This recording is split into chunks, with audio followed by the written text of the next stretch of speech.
Industrial Talk is brought to you by Arduino, the original all-in-one IoT platform. That's right. Go out to arduino.cc and you will find documentations. You will find devices, powerful boards to help you with your digital transformation journey. It's all there. Go out to arduino.cc, find out more, see how you can connect with these professionals to help you along with your digital transformation journey. Arduino.cc. Also, Industry IoT Consortium. At Industrial Talk, we always talk about education. We always talk about collaboration. We're always talking about innovation. And if you're a business that has any desire to be resilient to the future, you need to be able to educate, collaborate, as well as innovate with other industry professionals. That's a must. Industry IoT Consortium brings that all together.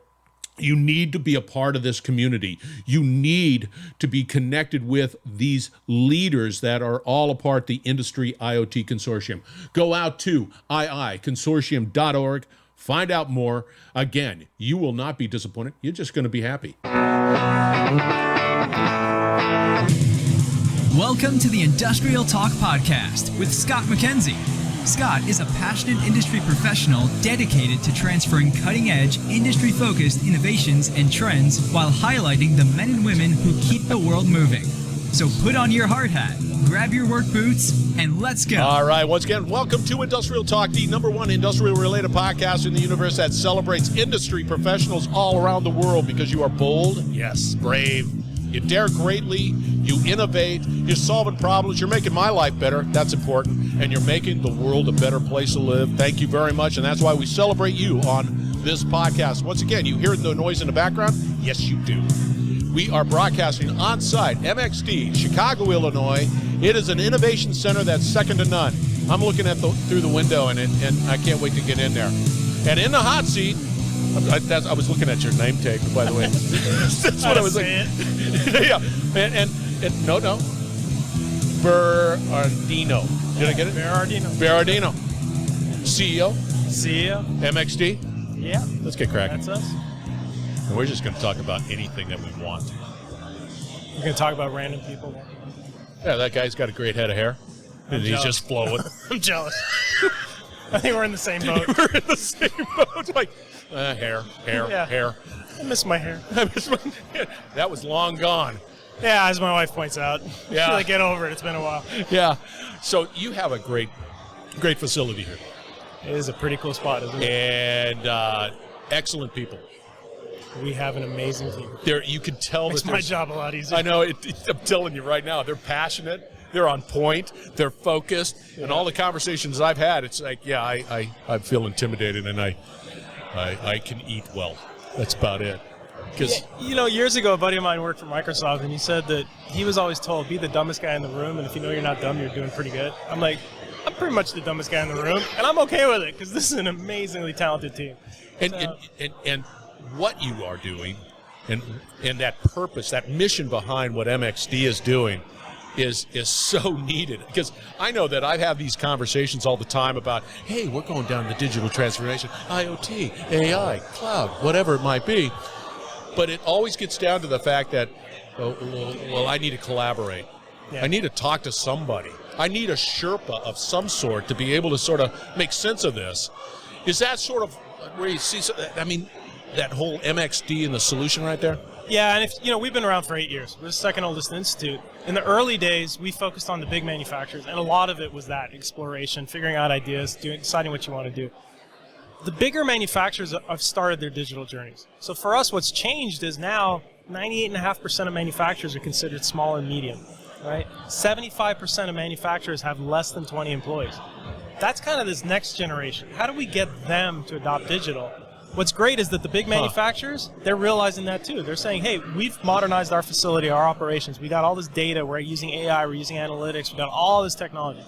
But if our supply chain doesn't modernize, they don't get the benefit. And so that's this transformation where it's like, look, more and more we're getting asked, how are you helping the small manufacturer? Right? And some of that is as simple as get them here and show them the factory floor. Bring them on site. Show them what's the art of the possible. So do you find that there's some possible pushback? Or because I don't see that there's no debate if I'm a manufacturer, and let's say I have 5, I don't know what the number might be. If I'm not actively engaged in collaborating with organizations like MxD, I'm going to miss the boat. Yeah, and the biggest challenge that happens is like, you're a small business. You make money when you're producing parts. Not producing parts, not making money. So one of the biggest things we do is we show them like a playbook. Here's a digital technology you can adopt. Here's what it's going to cost you, both in dollars and people. And then here's how long it's going to take, and more importantly, here's your ROI. So now all of a sudden they can go in, because some of those small businesses are, they're hand to mouth. They but are. A few of them they're doing okay, and they're willing to invest in their companies if they know there's a payback. And so those playbooks, those ROIs, showing them technologies that, like, look, we built this digitizing legacy equipment. A couple $100, you can start collecting data off an old machine. Like, now all of a sudden you can show them, like, this isn't millions of dollars. This isn't years of innovation. They start seeing what's possible. They don't get that unless they can come into an organization like us, and see that, or their manufacturers that they deal with, their clients, walk them through that experience. See, what I would see is that if I was a small manufacturer. Scott, here, I'm going to give you an MxD. Oh, thank you very much. But I got it. It's got some. Yeah. Thank you. Now back to what we were. Now I'm all messed up. Now I'm a professional, but I'm not that much. I got to put you off that. It's my strategy. It's a strategy. Now I don't know where to go with this. But if I'm a small manufacturer, sometimes I don't even know I'm struggling. Maybe. But if I'm a part of a supply chain, then there's something there. Yeah. Carrot and stick. That's so it. In some cases, you show them that this is a carrot. You can do this. Yeah. In other cases, cybersecurity. We're the National Center for Cybersecurity and Manufacturing. Department of Defense has certain cybersecurity requirements. Yeah. They're up in the game with CMMC, right? Cybersecurity Maturity Model Certification. CMMC requires these manufacturers to do a little bit more work, to get a little bit external testing, in some cases actually audited by third parties. That's the stick in that case. You want to supply the Defense Department, you got to be CMMC compliant. In other cases, digital transformation, people are saying, listen, the more effective you are, the more effective I am. They're going to their suppliers and they're trying to say, like, look, here's how you can be more effective, you can make more money, and then together we can actually be more successful, more resilient, more, just generally more successful. Let's start there. That's that carrot model. We have to deal with both. We get people that come here and they say, look, I'm a defense supplier. I've been supplying defense for 20 years. I don't know what CMMC is. Is it going to cost me $5,000 or $500,000? Right? We kind of help them understand what makes it real. Again, going back to simple things, solve problems. We released a playbook that says if you're going after CMMC level 1, here's the playbook. MxD is a small business. Today we have 68 employees on staff, if my math is correct. We'll be 70-something in the next few months. I won't audit it. Yeah. You could have said 350. No one's going to argue. That's fine, man. Yeah. I could, but then someone would make a comment after. He's chirping out some numbers that are just not real. We got 4,000 people. No, but the beauty as a small business is, like, we understand what it takes to be cybersecure as a small business. We're the national center. We got to make sure we're cybersecure. We take our experience, we put it in a playbook, we hand it to people.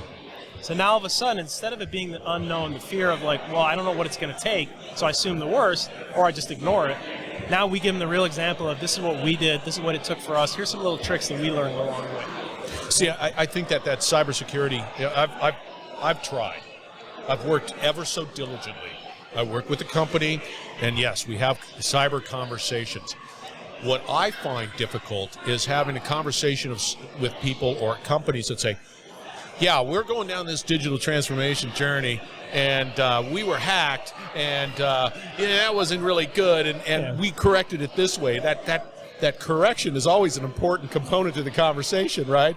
But nobody wants to say that. Most people don't even admit they got hacked. Yeah, see, that's the point. That's the weird conversation around it, but it is vital to digital transformation. It's like it. So we like to say that the Department of Defense, in their wisdom, realized that you can't do digital without cyber. Yep. So we are the Digital and Cybersecurity Institute. There are other institutes that are the Cybersecurity Institute and the Digital Institute, right? In the Department of Energy, they have two in that space. The challenge is, like you said, you can't adopt digital without adopting cyber, and if you're going to secure your operations, you might as well put all the infrastructure in place so you can adopt digital. Yeah. Right? But, look, we actually attack our employees. We do phishing attacks against our employees. You know why? I'd rather they fail with us than with a third party. And, so far, and I hate to say this because I'm going to jinx myself, we've been attacked. Everybody gets attacked. Yeah. Most people don't even know they're being attacked. Nope. Right? Nope. We've been attacked, but nothing has ever been compromised. Right? And I just probably jinxed my IT department and my cyber director is standing right out there. Oh my She's gosh. probably Oh my going, gosh. her hairs on her back are going up. Like, what did he say? What did he say? He just said this, and let's zip it out. Let's get that text going. Oh my gosh. But it's true, and we don't know.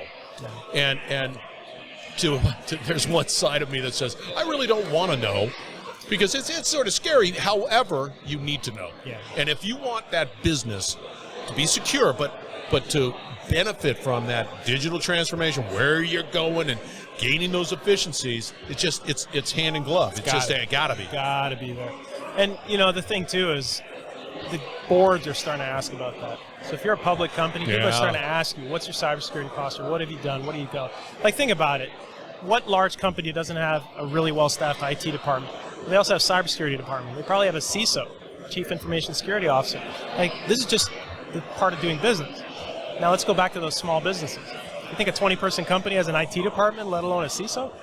Right? So this is this is why, as MxD, it's critical that we're out there is, you see all this tech on the floor. It's really impressive.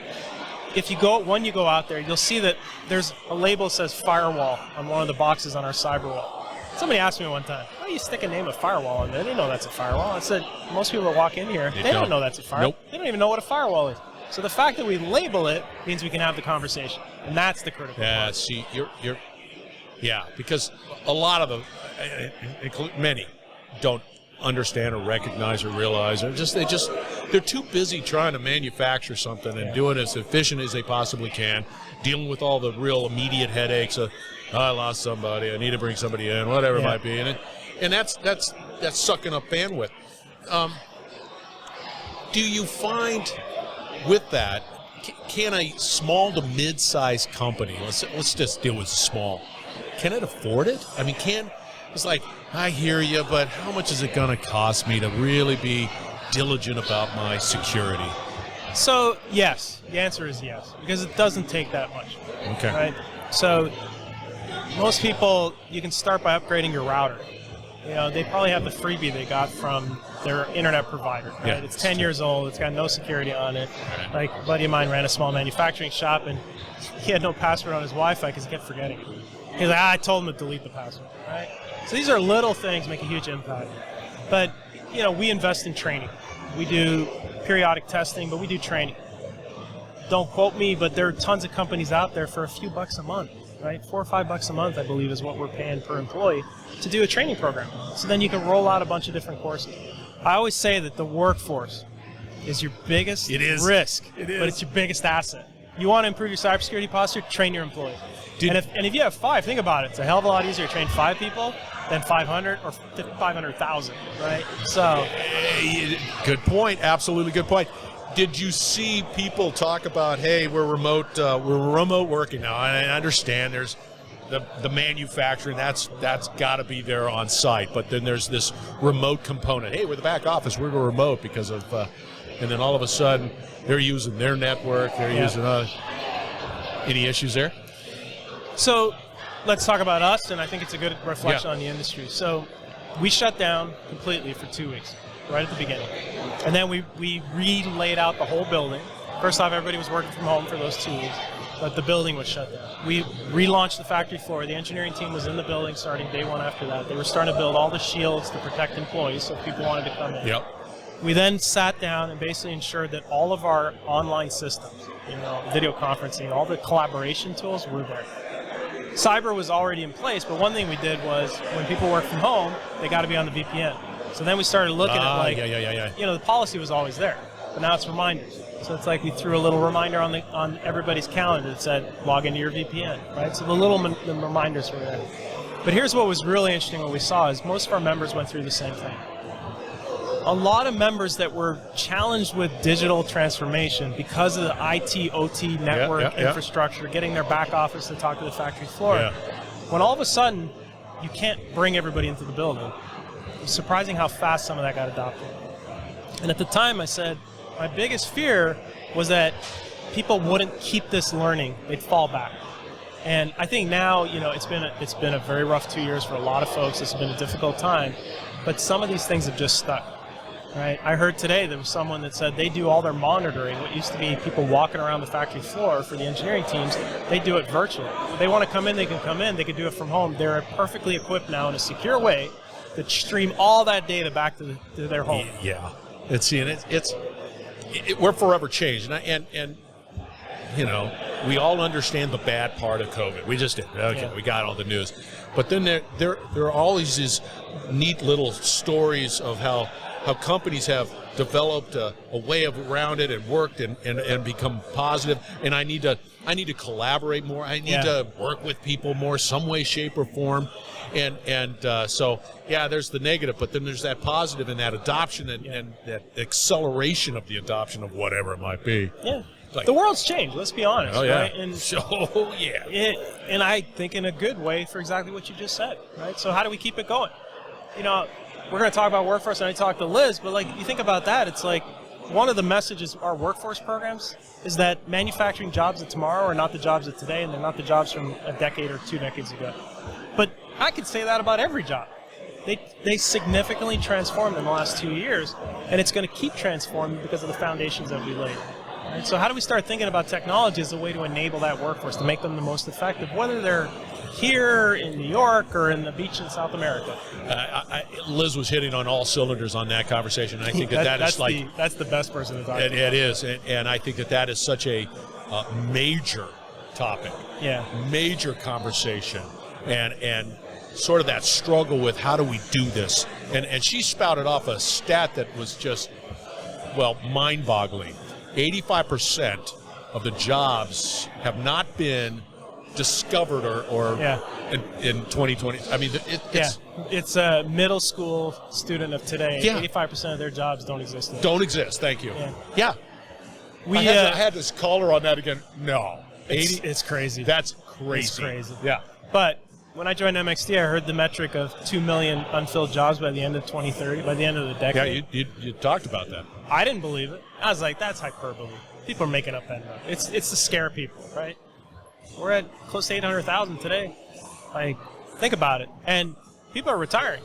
Oh, yeah. A lot. Yeah. And that's the other side, too, that we got to be careful is there's a lot of knowledge leaving, right? So digital, what's cool about digital is not just all the AI and all these tech, but it's also how do we collect that knowledge and then transform it? So now all of a sudden someone with 1 or 2 years of experience can have your virtual 30-year expert sitting beside him.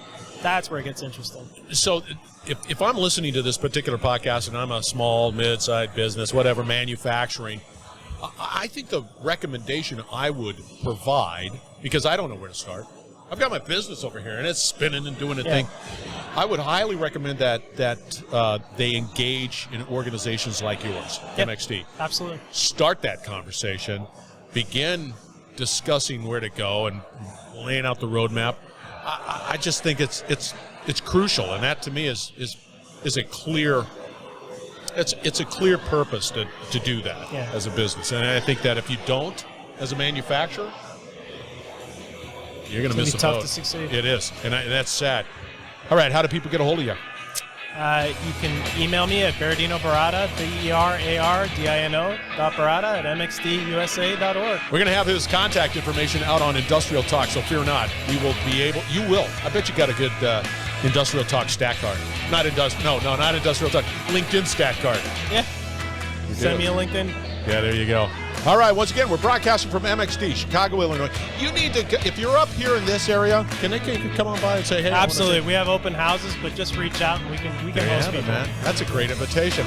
All right, we're going to wrap it up on the other side, so do not go away. We will be right back. You're listening to the Industrial Talk Podcast Network. All right, once again, thank you very much for joining Industrial Talk, and it is absolutely wonderful to be back in the seat after IMTS up in Chicago, a must-attend event. Berardino Baratta, MxD. It is always wonderful to be able to find organizations that you can point to, because if you're on this digital transformation journey, which you are, which you should be, you can go right to MxD. You can call them up. You can ask for their opinion. You can ask for their help. If it is what they can do to help you, they will. If they do not know, or they do know, if they say, hey, that's not for us, but this is where you need to go, they'll help you there. It is really the first place I would start, because there's a lot of digital transformation, cyber conversations happening out there. MxD is your first stop. Plus, they're great people. Plus, they're very smart. All right, we're building a platform that is dedicated to education here at Industrial Talk, dedicated to collaboration, and definitely dedicated to innovation. We truly want you to be successful. So we're going to continue to have great conversations like Berardino and others, because they are absolutely stellar individuals. All right, be bold, be brave, dare greatly. Hang out with people like Berardino, and you're going to change the world. Thank you very much once again for joining Industrial Talk. We're going to have another great conversation coming from MxD shortly, so stay tuned.